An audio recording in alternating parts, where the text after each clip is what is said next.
95.3 WBCK now presents Coach's Corner, live from Lakeview Ford. For over 6 decades, this has been your #1 source for all local sports information. Coach's Corner is proudly presented by Lakeview Ford, where community matters. Now, here's your host, Bill Broderick.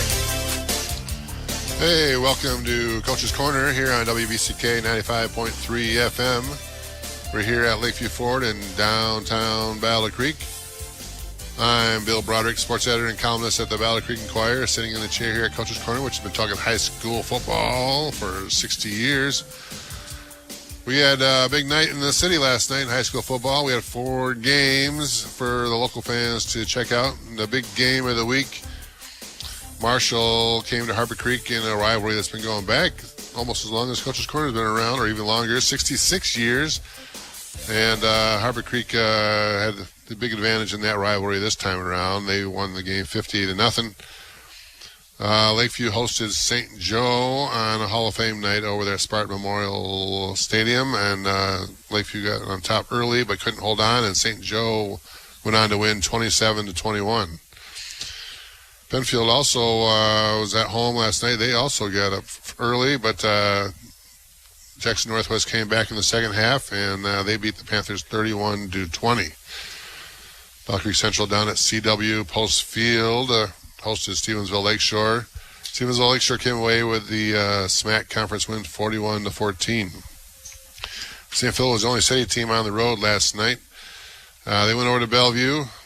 Close game at halftime, but Bellevue pulled away in the second half and won that game 40-8. And other scores in the area, we had state-ranked Climax Scots taking care of North Adams Jerome 61-6. In other 8-player games, Mendon beat Athens 65-12. Camden Frontier beat Teconcha 50-20. In the area, Galesburg Augusta beat Homer 29-14. Gull Lake couldn't get on the scoreboard, and they lost to one of the powers of the Interstate 8 Conference, Parma Western, 48-0. Also in the I-8, Hastings, another contender in the I-8, rolled over Coldwater 52-7. On the outskirts here a little bit, Ionia beat Olivet 44-13, and Maple Valley beat Concord 50-32. We're going to be talking high school football all morning long with our coaches who are going to be coming in, and we'll be talking about next week's games also when we get around to that, and we have a big slate also to talk about then. Most of the teams are going to be on the road next week. We have Penfield going to Marshall. Battle Creek Central is going to be at Matawan. Harbor Creek is going to travel to Hastings next week. Lakeview is going to go to Portage Northern. And St. Phil is going to be one of the few teams in town. They're going to play on Saturday on homecoming, and they're going to host Athens. We're going to come back with our first coach of the morning here on WBCK 95.3 FM. Coach's Corner on WBCK, brought to you by Lakeview Ford, where community matters. Now back to the show.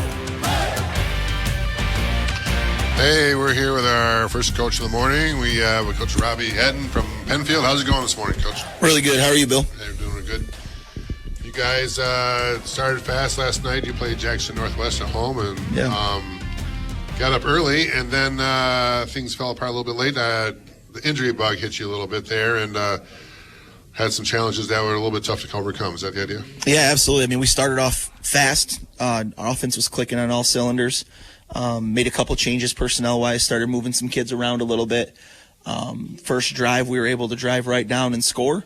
And then the injury bug just started happening. You know, never want to make excuses, but, we were playing some kids out of position last night. We were down to our 4th tailback, which then also put us real deep into our slot receiver depth chart, and had some injuries at the O-line and linebackers, and then it kept going and going and going. And credit to the kids that got in there and, they played hard, kept it close, and we got the ball back with about 3 minutes left, down 5, and had a really couple good opportunities to drive and maybe, take the lead late, and, a costly turnover at the end of the game. And then Northwest ran one in, with less than a minute left. So, but no, it was a good, hard fought game for the Panthers, and we're this close. We're real close to becoming a very good football team, and we told the kids that last night. The first step is the desire to be great, and our kids have that desire. So. Yeah, the final score ended up being Northwest 31 and Penfield 20. And we talked all season and in the preseason. Your offense kind of runs behind Caden Guthrie, one of the top athletes in the school, and a really good running back, and one of the guys with some experience that you're hoping to lean on with a young team. And he only had 3 carries last night, still led the team with 55 yards rushing. But that's awful tough when you lose him that early in the game. Is that deflating a little bit, or for the guys, or just more frustrating than anything else? Here's the deal. Caden is a great player for us, offensively, defensively. He's a leader, but we're always going to be faced with adversity.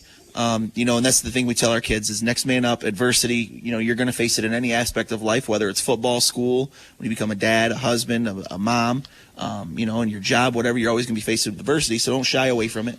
Accept adversity, take it on head on, and move forward. So we had quite a bit of adversity last night, and our kids tried to overcome it, and we fought hard. So another good athlete on your team that you use in different spots and has been used in different spots the last couple of years, Isaiah Adams.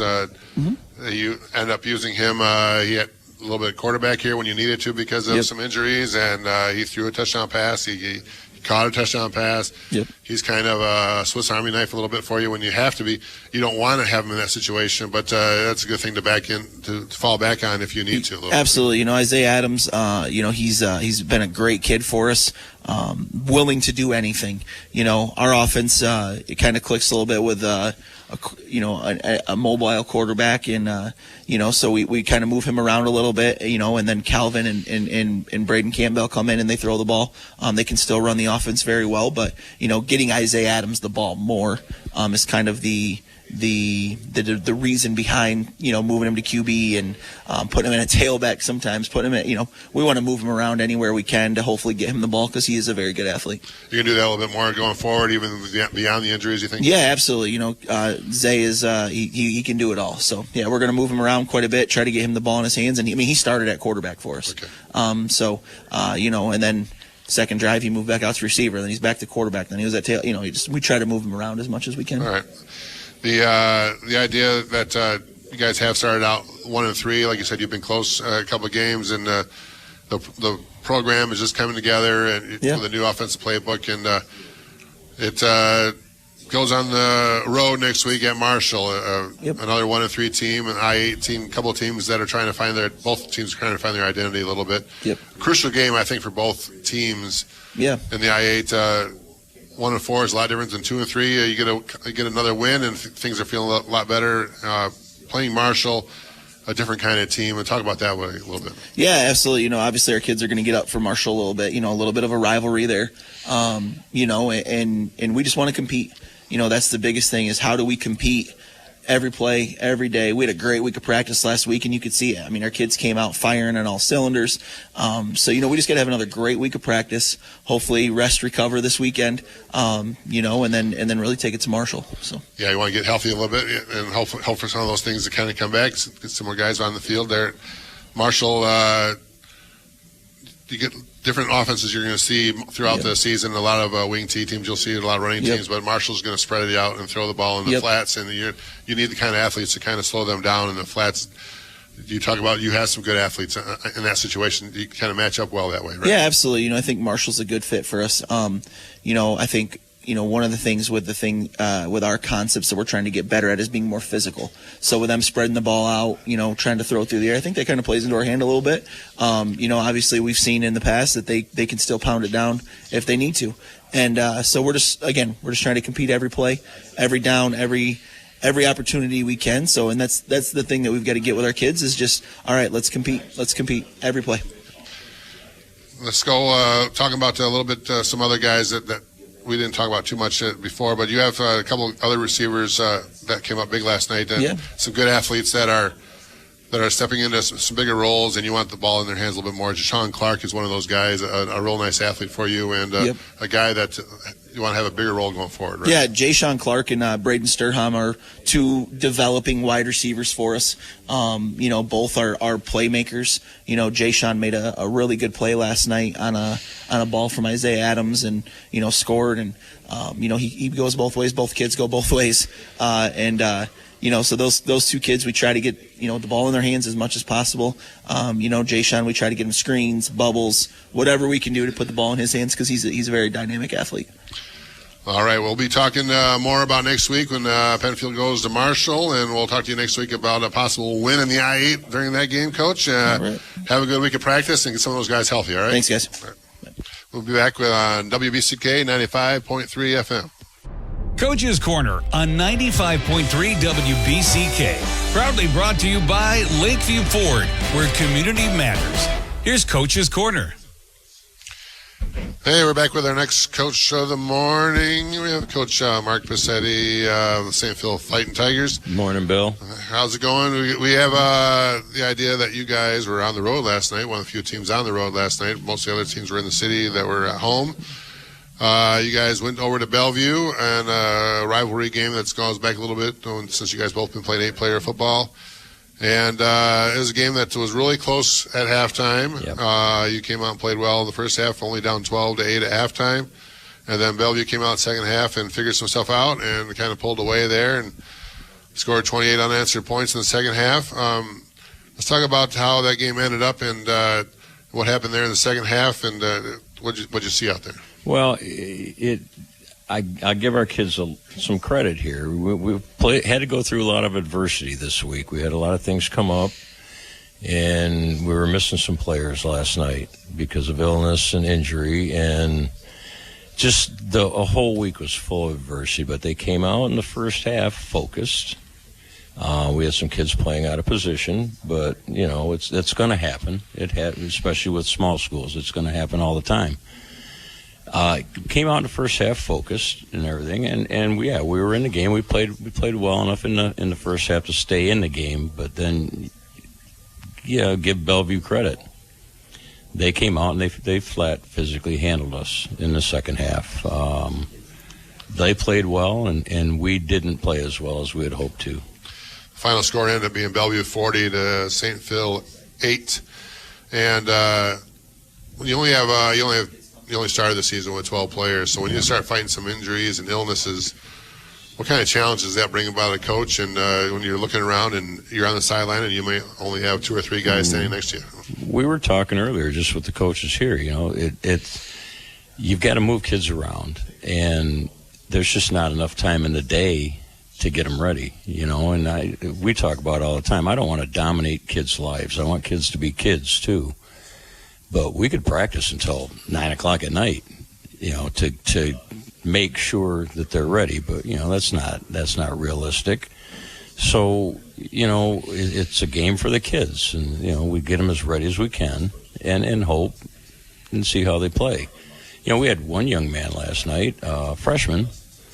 He plays at corner for us, but he was more like a linebacker last night, and he's not a large kid, small kid, but he's tough, a broken light foot, and he had 11 or 12 tackles, had an interception. I mean, he came out, played as hard as he could, and so did all of our other kids. They play as hard as they can. There's just, when you get the adversity, some of the adversity that we've gone through this week, it's a learning experience for them. Hopefully, they'll remember it, and they'll find ways to adjust.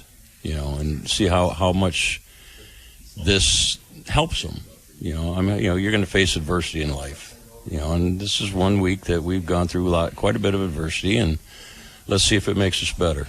Some of those guys expected back next week. You guys hoping to have more of a full roster next week? We will be missing one next week because he's got to be done. He's hurt and he'll be gone. Hopefully he'll be back the week after that. We're looking for. But like I said, we dressed 11 last night, and we'll be dressing 12 next week. I mean, we're down to 13 on our team right now. But like I said, we talked after the game. We had to sit down after the game, and I told the kids, sun will come out. Sun will come out tomorrow. We'll go back to work on Monday. You know, but it's not just the kids, the coaches. We're all in it together. Yeah. We'll all go back to work on Monday and see what we can get ready for next week.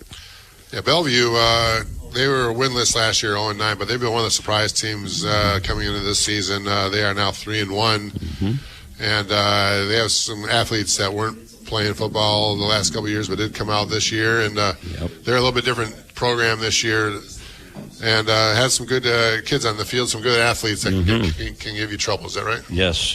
They have a tight end, defensive end. He's a pretty darn good football player, and we struggled all night with him.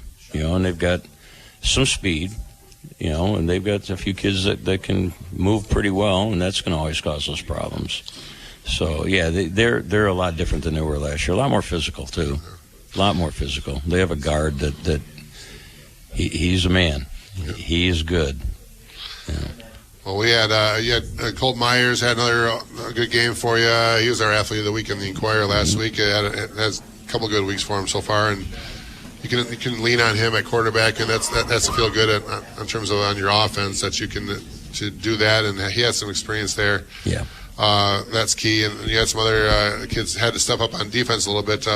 Magnus Schreiber had a good game, and like you said, Brogan Lightfoot and Colt Myers both had good games on defense.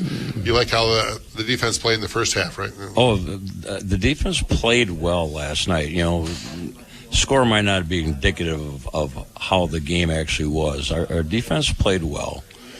You know, they ran a punt back for a touchdown. They ran a kickoff back for a touchdown. I wasn't upset at all, especially after watching the film. So we made some simple mistakes, but they're things that are correctable. And you know, what we had put in for Bellevue, they handled it pretty well. A few breakdowns here and there, but nothing that's not expected. You guys are back home next week. You're going to be playing Saturday afternoon. Those afternoon games at CW Post Field, with the sun shining and the crowd coming out, those are fun games for St. Phil to have. I love them. Yeah, you're going to be hosting Athens. That's a special weekend every year for St. Phil. The afternoon 2 o'clock game, I think it's 2 o'clock this year. Playing at CW Post on the turf. Talk about that game and that atmosphere. Well, it's homecoming. Yeah. And I don't know any coach that I've ever talked to that likes homecoming. You know, like I said, we had a lot of adversity to get through this week. Now there's going to be a lot of distractions this coming week. Yep, that comes with it. Yep. So, you know, we have to stay focused. But, you know, yes, it's great to have Saturday afternoon games. I mean, the kids like it. The players, the coaches like it. It's a good atmosphere. It's fun to play on Saturday afternoons. And have you had a chance to look at Athens yet? It's a little early for that, but Athens is a team that has had up and down years over the past several years in 8-player football since they went to 8-player. You're hosting them, and you want to kind of get back on the right side. You guys are now 1-3, and Athens could give you a chance there. Well, we know Athens. I'm friends with their coach. Our kids, know their kids, and they get along. We do things in the summer with them. We do passing 7-on-7s with them in the summer. So we know each other, but Athens is a physical football team, and that's what gives us trouble right now. We have trouble handling physical teams, but, it'll still be a fun game. Again, like I said, we know each other, we do things together, so it'll be fun to play them. And they're a big physical team, so we'll have to come up with ways to handle it. We handle it better than what we've been handling the physicality of teams. You got to circle back a little bit more for homecoming that we talked about there, the challenges that you talked about as a coach. The kids, you're going to talk to them on Monday already about trying to stay focused and then keep the extracurricular activities to a minimum and making sure, or you say have fun and let's then Saturday morning let's all zero in. It's kind of a balancing act there, right? It is, but it's I talked to them about it. Yeah, you got to enjoy it. You've got to push the kids to enjoy their life in school. Be involved in all of it, but when we're on the field, let's be focused. We've got from 2:30 to 5:30 every day. During those 3 hours, let's be focused and make sure that we're carrying over what we're doing in practice into the game. All right, we're talking about next week, St. Phil playing the afternoon game, having the stage themselves that day, and Athens coming to town for homecoming. it'll be a fun game for everyone to get out to, and so we'll talk a little bit more about that next week, Coach, and see if we get a win under our belts. We'll be back with our next Coach of the Morning back here on WBCK 95.3 FM. Coach's Corner on WBCK, brought to you by Lakeview Ford, where community matters. Now back to the show. Hey, we're back here with our next Coach of the Morning. We have Coach Brett Vernon of the Lakeview Spartans. How's it going this morning, Coach? It's going good. Thanks for having me again. We had a tough one last night at Spartan Memorial Stadium. You guys got up big, and had things a little bit in control in the first half, and then things kind of turned around in the tale of two halves. Cliche is suitable there a little bit in the second half, and it didn't go your way there. St. Joe ended up coming away with a 27-21 win. Let's talk about that first half first. You got to like how the offense was running in the first half. Your running game, which you've been kind of talking about earlier in the season, that hadn't been great, but that kind of got going a little bit more last night. And things were going a little bit better for you that time in that situation there, like last night. Is that right? Yeah, we set out this week to make sure that we were going to establish the run game, and we did. We came out and we ran the football really, really well. Both hard checks, running with our quarterback, running with our running back. And we did a great job of just marching down the field, big chunk plays in the run game. And, I couldn't be happier with the first half. You guys got up 21-0 there. Like you talked about, Zach Karchek had a 75-yard scoring run, a 33-yard scoring run. And his brother Jake at quarterback got in on the act and was rushing the ball also. And Zach ended up with 194 yards rushing on 15 carries. And that's what you want to see. That helps you control the ball a little bit and control the clock a little bit more and not getting those quick three and outs. And that was working well.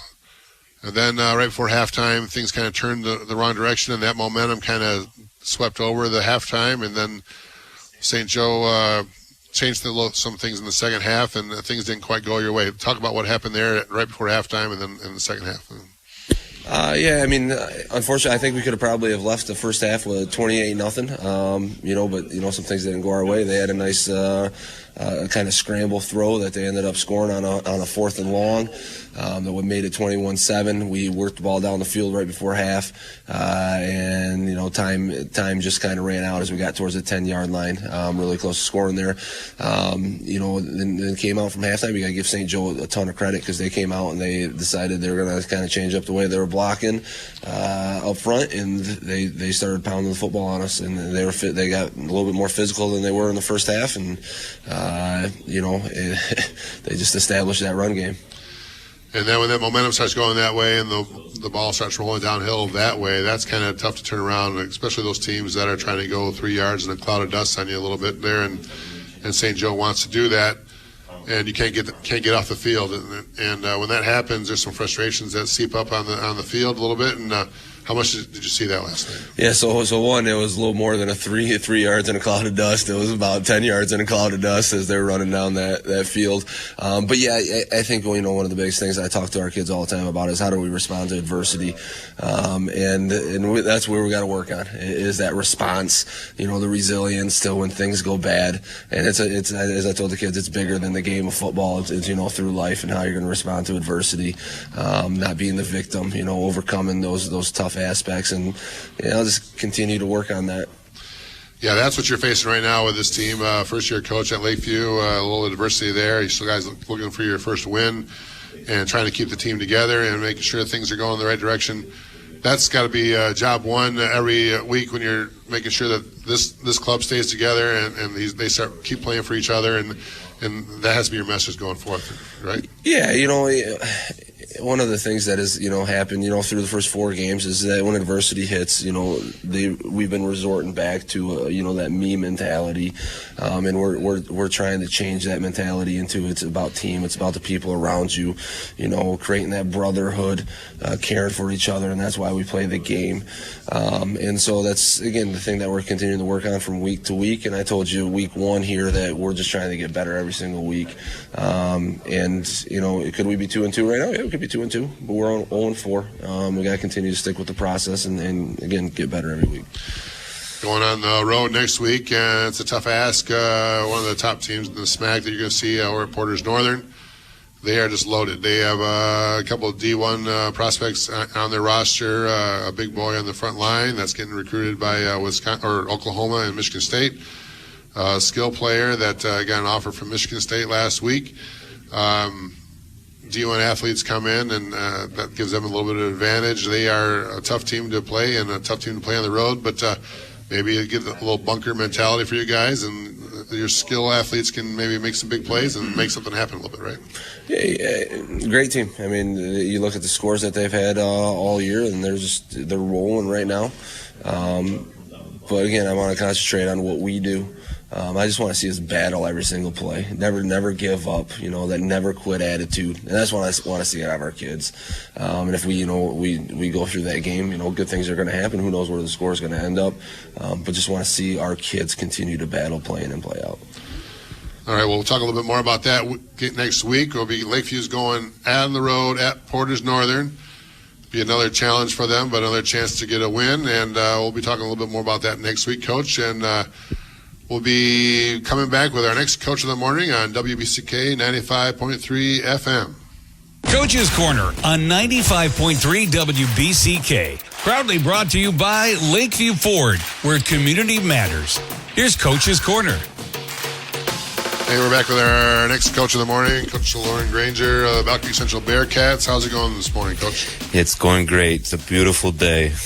Beautiful day in downtown Battle Creek. A little bit darker day last night, a little bit. You guys playing at home, and you fell to Stevensville Lakeshore 41-14. You got down early, and you also faced some challenges of some more injuries there. An already thin team for you Bearcats, and then you lost some guys last night. That's got to be the toughness going forward in terms of trying to keep these guys together when you don't have a lot of guys on the field to throw on there, right? Yeah, we did have some injuries last night, and obviously you're playing thin, but those injuries are a long way from our heart, and we have a lot of kids that still are playing really hard for us and for each other. And I think we learned a lot about our team last night because we have faced a ton of adversity this year, and last night was no exception. We faced a lot of it in the first half of the game, but we came in at halftime. We talked about some things, we adjusted a few things, and they came out in the second half fighting. There was no quit in our kids, and at one point it's 28-14, and we're trying to steal a possession from Lakeshore, and unfortunately that it didn't go our way, but we had a fumble situation where, if we do get the ball and go down and score, now it's 28-21, who knows what happens, So I just, these are situations that life treats you when you play a game like football, and we're gonna keep plugging away, and kids are still focused, and they're still engaged, and they're still positive, and I mean, shoot, what more do you want from them in a situation like this? We've struggled throughout the year, and we have to find a way to do some things to be productive so that we can believe we still can. But really proud of the kids for the way that they've held each other together. And Lakeshore had a few pretty key injuries last night too, and I love the class and the character that our kids showed. One of their kids was really severely injured, and our kids were right there with the Lakeshore kids, high-fiving him and wishing him well and praying for him in the end zone after the game, all that kind of stuff. At the end of the day, we're all just people, and this is just a game, and, those are the kind of things that make you proud as a coach. And, obviously we want to win football games, but we want great people coming out of our program, and I think our team has a lot of great kids in it, and I'm really proud of the way they've responded to all the adversity they've faced. You got down 21-0 last night, and like you said, you talked about halftime about playing second half and coming out fighting. Was that the coaches getting on them, or did you see some internalness from some of your leaders stepping up and saying, hey guys, we're still in this, let's get going? Yeah, that's funny you ask. I came in the locker room at halftime, and before I could even say anything, Capri Richardson standing in the middle of the locker room, he's challenging challenging his team, and he's calling some kids out by name, And a few of those kids, I was looking at their faces, because sometimes when that happens, kids don't like that. They don't respond the way that the leader wants them to.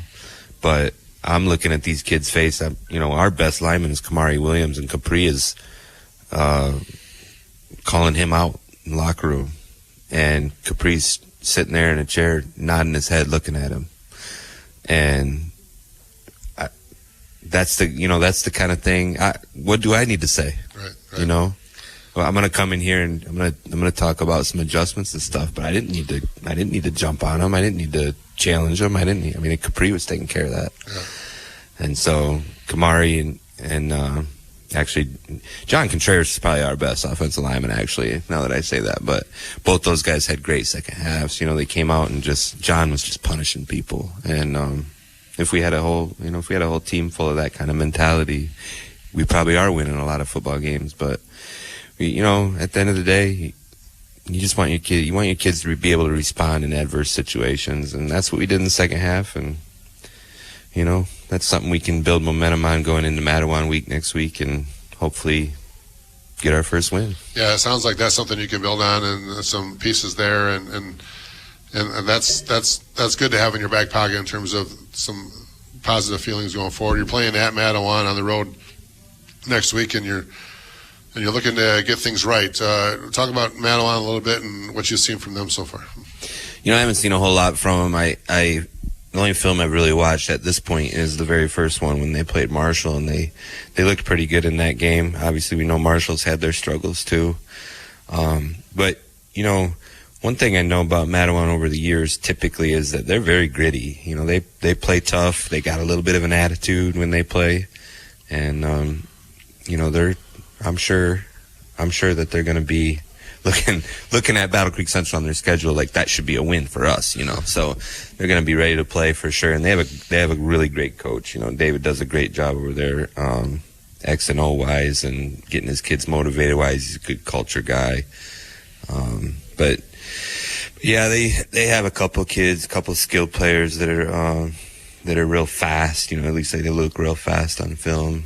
We don't exactly have the best team speed, so we're going to have to try and contain those guys at the line of scrimmage and not let them get in the open field. And then, up front, they got some big kids. Are they overly physical? I don't know. I think our kids might actually have an edge there as far as physicality goes. So we'll try and look at our strengths and pit those against their weaknesses and see what we can make happen. When you guys are facing these challenges a little bit and struggling a little bit, and it's sometimes good to get on the road. I know sometimes you don't mind going on the road with your Bearcats. I don't ever mind going on the road. I think for whatever reason, we just feel like we have a lot less distraction when we're on the road. We've had our fair share of struggles at home, and I think it'll be nice to go away. Last time we were on the road was week 1, and we've played 3 straight home games, and I kind of like being on the road sometimes, especially in situations like this. All right, well, we'll talk about that road game next week. Battle Creek Central's going to Mattawan, and hopefully we'll talk about victory for the Bearcats. We'll be back with our next Coach in the Morning on WBCK 95.3 FM. Coach's Corner on WBCK, brought to you by Lakeview Ford, where community matters. Now back to the show.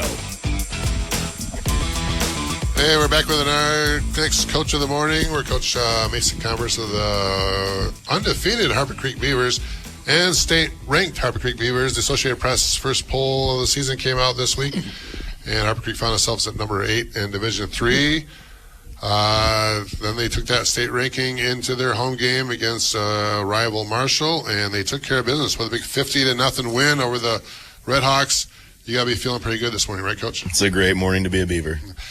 And big crowd last night, huge crowd last night at Harper Creek. Got a little help from the junior cheerleaders, a little help from Hall of Fame, but I think a lot of people also there to see Marshall Harper Creek. That's the game a lot of people circle on their calendar when they want to check out one of the better games of the season slate. And you guys did not disappoint. You started fast and furious, and and how important was that fast start against a Marshall team that struggled? It's always important to start quickly if you can, but especially against a rival like Marshall is. And we talked post game. Actually, we talked during the week as well. That this is. When we talk about city rivalries and Battle Creek Central versus Harper Creek or Lakeview versus Harper Creek, those are great rivalries, but there have been years that we haven't played. And Marshall, Harper Creek, we've played every single year really since Harper Creek has had football. So it goes back 66, well now 67 years. And so that is the rivalry. And if our kids have a chance, or they talk about if we could only win one game, it's Marshall. And I think if you ask the Marshall players, they would probably say the same thing too.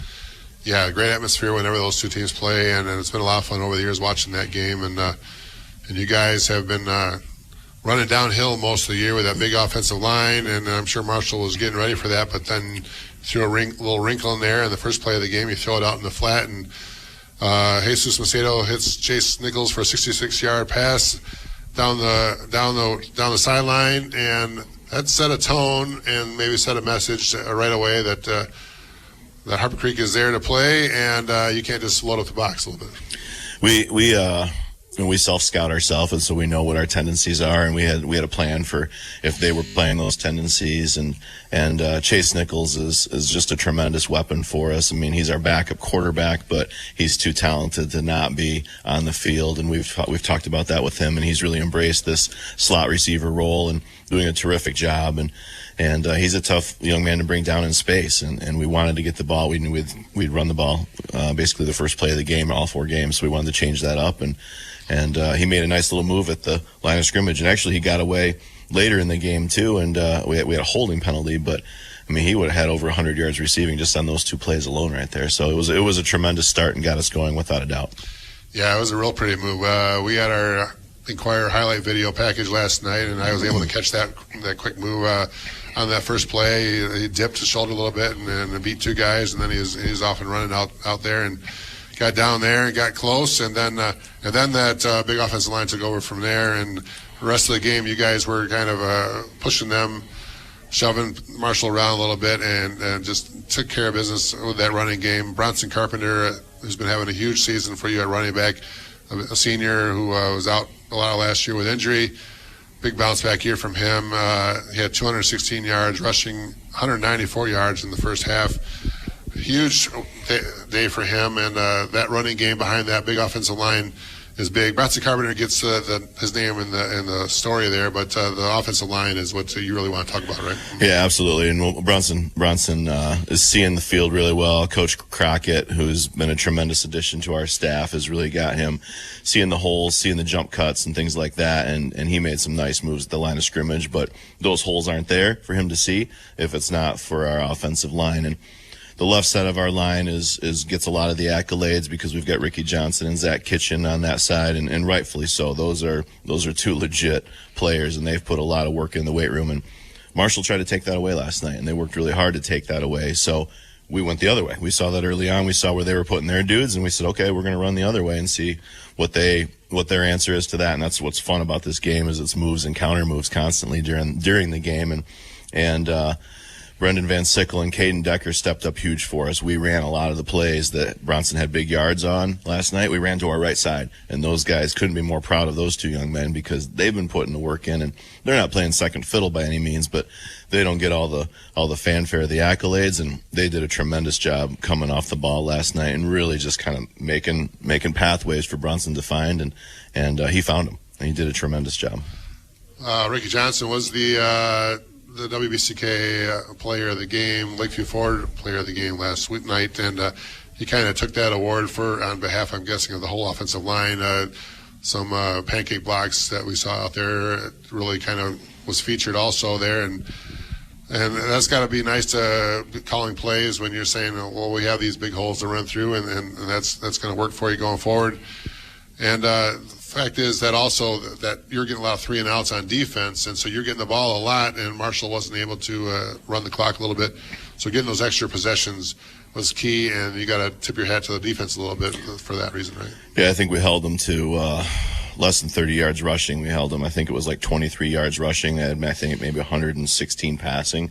So we always want to try and take the run away, and when we're holding them to that few of yards, rushing, and they're pretty predictable. We are going to get the ball back and get it turned back over. We had 3 turnovers last night too, so I think we're +6 on the year now. We keep track of that stuff because that makes a difference in those close games, 1-possession games, and those are extra possessions you get throughout the year that make a difference in the long run. And we've been on the flip side. A year ago right now, we weren't having a similar conversation, and the margin of victory is very thin sometimes, and things like turnovers and getting those turnovers when it matters is a big deal. Aiden Miller last night had one of the best interceptions I've seen, where he just literally ripped the ball away from the Marshall kid. And that's just a pure want to kind of an effort move right there.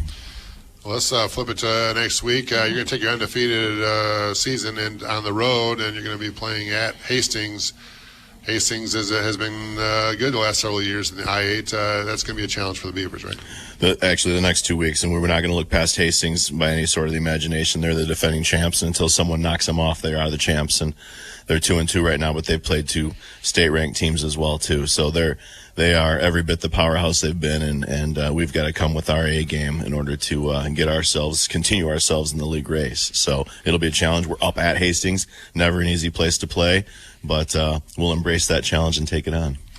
Be a big week for Harbor Creek going on the road, and a lot of fun. I know the Beaver Nation will travel for that one, and they'll be on the road at Hastings and root them on. Maybe we're talking about first place or staying in first place next week when you're playing at Hastings. And thanks a lot, Coach. We'll talk to you later. That sounds great.